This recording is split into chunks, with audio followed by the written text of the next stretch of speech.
Well, welcome to Marking the End Times. I'm Mark Hitchcock, and this has been a historic week in the history of our nation. God has answered the prayers of many of his people, and we need to keep praying for our country and for our leaders.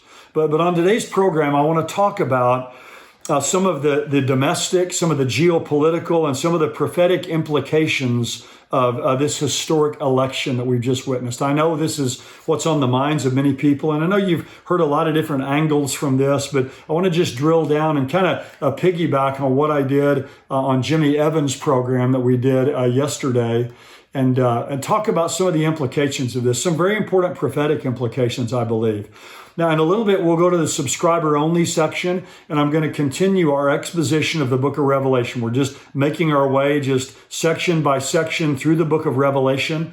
And today we're going to talk about the fifth of those seven churches in Revelation 2 and 3. It's the message of Jesus to the church at Sardis. And I call this the church of the walking dead. So we're going to talk about that and how we can be vital and passionate on our spiritual lives and in our churches as well, because our world today that's lost and hurting and dark and dying needs spiritually alive, passionate believers in churches more than ever before. So I want to talk about that in that subscriber-only section. Well, the elections are finally over, and I don't know about you, but I'm very glad and relieved it's over. It's been exciting, but it's been a long, drawn-out process in our country. I'm very glad. One of the things I'm very happy about is that it wasn't a razor-thin margin either way. I don't know about you, but one of my prayers was, God, just give a decisive victory one way or the other, because I think it's very destabilizing for our country. It opens up a lot of potential for disinformation and fake news, even violence. And so, election integrity is very key in any country, that you believe that what happened in the elections is the real result, and the people can have confidence in that. So I'm very grateful that it wasn't some razor-thin margin. And I think in that sense, I believe that God was merciful to us as a country, and I'm grateful for that. Now let's talk about some of the implications of this election. Let me just kind of begin domestically. I think domestically, this is actually good news for democracy in our country. And the reason I say that is I think this may help at least slow down or stop kind of the endless lawfare, a lot of the weaponization of our legal system. I think this may put a halt and a stop to a lot of that, which would be good for our country.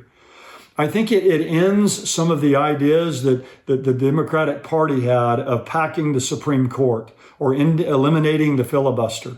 If the Republicans take the House, I think it will have a good effect on democracy, and that we won't have to have more impeachments that go along. So I think there's some just stabilizing factors within our own country, I think, that are helpful and will allow our country to prosper. And I'm thankful for that. This election was great news for unborn children. It gets rid of the constant drive to push the abortion agenda. That won't be the number one issue anymore in our country. And I think that's important. I think it's great news for children who struggle with sexual identity. A lot of the transgender surgeries and these things that were being pushed, I think a lot of that's going to be slowed down. That's good news for children who are struggling with sexual identity. I think it's great news for the U.S. military. We've had a lot of difficulty in recent years meeting enlistment goals. And a lot of that is because a lot of the DEI and a lot of the woke agenda in the military, the people who are going into the military don't want. They don't want to deal with that. So I think it's going to be allow a strengthening of our military. Now, very importantly, on kind of the geopolitical scene, this is good news for Israel. Of course, this has political or prophetic implications as well. President Trump was a great friend of the nation of Israel. In 2017, he recognized Jerusalem as the capital of Israel. He moved the U.S. Embassy to Jerusalem. He also recognized Israel's sovereignty over the Golan Heights, which it captured from Syria in the 1967 war. Reuters has a headline that says, Israeli government celebrates Trump's election triumph. About 2/3 of the people in Israel were for President Trump. It says Israeli Prime Minister Benjamin Netanyahu and his supporters celebrated Donald Trump's election as president, hailing what a leader of the Israeli settlement movement called an ally who would support them unconditionally. Now, I don't know whether his support will be unconditional or not. I mean, there's things in Israel that maybe need to be changed a bit in their policy, but there's full-throated support for Israel, I think we can see here. The Middle East Eye has an article that says this: Israeli Prime Minister Benjamin Netanyahu has congratulated Donald Trump on what he called history's greatest comeback on Wednesday as the former U.S. president looked to retake the White House. Posting on X before Trump obtained the final electoral votes to officially declare victory, Netanyahu addressed both Trump and his wife Melania, calling his campaign run a huge victory. And he said this on X: "Your historic return to the White House offers a new beginning for America and a powerful recommitment to the great alliance between Israel and America." Now, those are telling words, I think. A powerful recommitment to the great alliance between Israel and America. Reuters also has a headline that says Israel settlers see sanctions relief if Trump wins the U.S. election. So a lot of these settlers will receive a sanctions relief, and many are saying that this will spell doom for the two-state solution, which President Trump is not a fan of. I think that's a very important implication for the nation of Israel in their future. Now, I've talked a lot about the good news from this. This is also bad news, this election, for some. It's bad news for Iran. I think it's really bad news.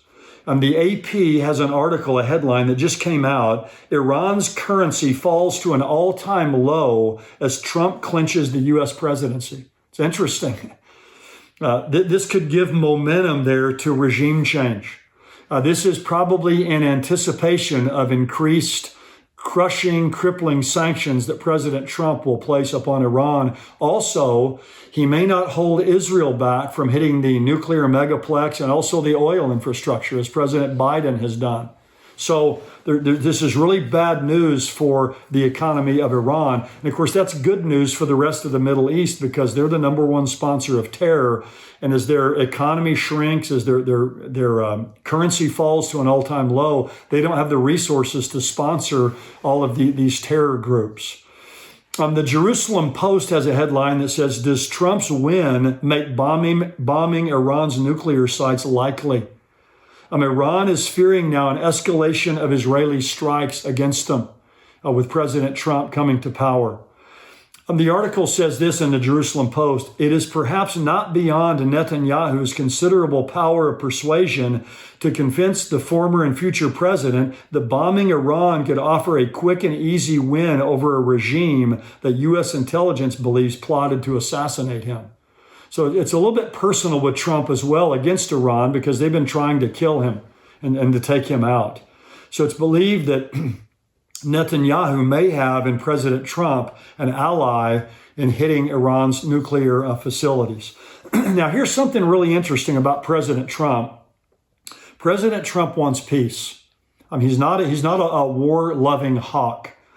But I do think while he wants peace in a lot of places in the Middle East, and I'm going to talk about that in a moment, I think he sees neutralizing Iran as a key to lasting peace. So I think the one place that he's going to be in favor of war and neutralizing a country is with Iran. That's the one nation that's the key to achieving an overarching peace in the Middle East. So I think he's willing to project power there.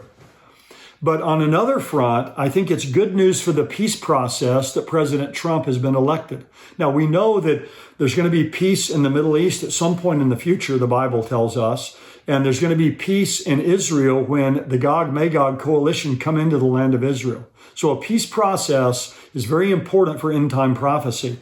And President Trump has said he wants a quick deal in Lebanon. He wants that to be solved quickly. The Times of Israel has a headline this week that says, Trump told Netanyahu he wants Gaza war over by the time he enters office.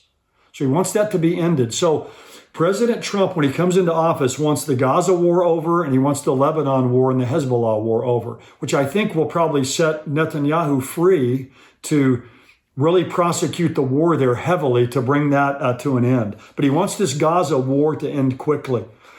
And part of this is he wants to reinvigorate and renew the Abraham Accords. President Trump is very close to Saudi leaders. His family has a close relationship to them. He wants to leverage that, I think, to bring those back. The normalization of relations between Israel and Saudi Arabia that was really looking very favorable before October 7th was called the deal of the century. And that may be back on the table now with President Trump coming to power. In fact, The Guardian has a headline that says, Trump win is a victory for Netanyahu, but Israeli prime minister may not get everything his way. And it says this, the article, the other big Middle Eastern winner on Tuesday night was the Saudi monarchy, which has invested deeply in the Trump family.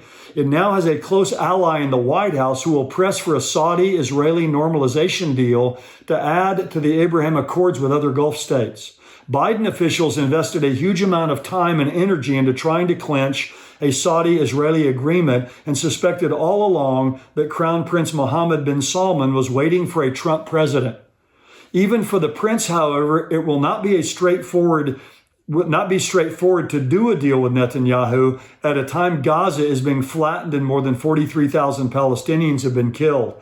However, the hesitation may be temporary. The forces of convergence between the Gulf monarchies and increasingly illiberal U.S. and Israel are likely to prove stronger in the 4 years to come than concern for the plight of the Palestinians. What this is saying is, Saudi Arabia is kind of held back on normalizing relations with Israel as long as they're at war with Gaza. But once that war is over, then Saudi Arabia will be freed up in their own mind to enter into these relationship with Israel. So the Abraham Accords and a lot of this momentum for peace between Israel and many of these Gulf states and Saudi Arabia could be back on the table very quickly, and this deal of the century could come to pass. Now, the ultimate deal of the century is going to be when the Antichrist comes to power. He's able to broker an entire deal for that area, but this could be a precursor to that. And it could be that when the Antichrist comes, that he just kind of strengthens what's already in existence. So this has important prophetic implications. Let me just mention one major concern that I have right now. I hate to bring this up, this kind of bad news with all that's positive that I'm feeling right now, but I want to just highlight this and underscore this. During this interim transition period, from now until the middle of January, when President Trump is inaugurated, there's concern that I have and many have that the perceived and actual weakness of the current president will embolden adversaries to act during this interim time. Look, I'm very grateful for Tuesday and what happened, and that God was much better to us than we deserve. But we also have this kind of precarious time when nations like Russia, North Korea, China, Iran, some of these bad actors may see kind of a closing window of opportunity. And so our nation's going to need to be very vigilant during this period of time. And so a lot of these nations could see this as kind of a last opportunity to kind of, either like China to try to take Taiwan or Russia to, go all out in Ukraine, or Iran to, really pursue the nuclear weapon with all out speed. So a lot of these things could happen during this interim time. And so I think it's something we need to be praying about and thinking about. And all those events could have a lot of stage setting for the future. Let me just close out by saying this, and I think this is very important in light of what we've seen. Again, as I mentioned, I'm deeply grateful for Tuesday and what happened, what God did. I've been praying for God to be better to us than we deserve, and I think He certainly was. But our ultimate hope is not in elected leaders. I sense that all the time in my own life. We appreciate our leaders. God works through human instruments to accomplish His purposes. And we pray for our leaders. We need to continue to do that. But Jeremiah chapter 9, verse 23 came to mind last night before I went to bed. It says, "Thus says the Lord, let not a wise man boast in his wisdom, and let not the mighty man boast of his might, nor let a rich man boast of his riches. But let him who boast that in this, that he understands and knows me. I am the Lord who exercises loving kindness, justice, and righteousness on earth. For I delight in these things, declares the Lord." Look, we don't want to boast in our might or our riches or our wisdom or who our elected leaders are. Our boast is to be in God, that we know Him. We understand his ways. Our ultimate hope is in Jesus Christ. And I pray that's true for every person who's watching. If that's not your ultimate hope, I want to encourage you right now to hang all of your hope on Jesus Christ. He's the one who died for you. He's the one who rose again. He's the only one that can give you ultimate hope. And he's the only one that can give our nation and this world hope. Jesus is coming someday, I believe very soon, to take us to heaven, to take his church to heaven at the rapture. And then he's going to return sometime after that to this earth to set up his glorious kingdom on this earth. And when he returns to this earth at his second coming, he won't need an election. He won't need 270 electoral votes. He's coming back as King of Kings and Lord of Lords to take over. All of history is headed to his feet. And so my prayer is for myself and for all of us and for our nation that we'll continue, that we'll make him our focus as we await his coming. We're going to go to the subscriber only section now and talk about the Jesus letter to the church at Sardis. If you want to get your Bible out, it's Revelation chapter 3, verses 1 to 6. We'll look at Jesus' message to this church. If you're not a subscriber and you'd like to be, you can go to endtimes.com and you can sign up there. And with all that's happening in our world today, I think you'll find this a great blessing and a great benefit to your spiritual life. For those of you who are subscribers, thank you so much for being a subscriber, and I appreciate your fellowship with us so much. And we're going to head now to that subscriber-only section. We'll continue our study, kind of section by section study of the book of Revelation.